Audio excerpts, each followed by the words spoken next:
Okay guys, update ulit to. Okay, second update natin dito. Yan guys, so 51.5 na lang siya. 51.6. Okay, 11 minutes ang tumatakbo ang electric pa natin. Okay, ayan, 51.8 na lang siya. Okay, so pababa ng pababa. Nagsimula siya sa 55. Tapos naging 54, naging 53, ngayon 51 na lang guys. Okay.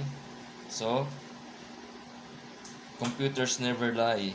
Di ba? Kasi computer tong ano to eh, tong power meter na to eh.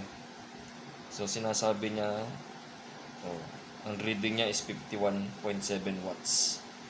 Ang layo doon sa kaganina. So, nakatipid tayo ng 4 watts.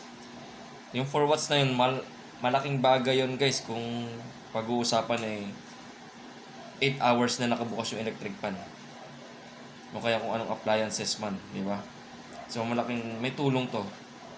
Okay? Peace out.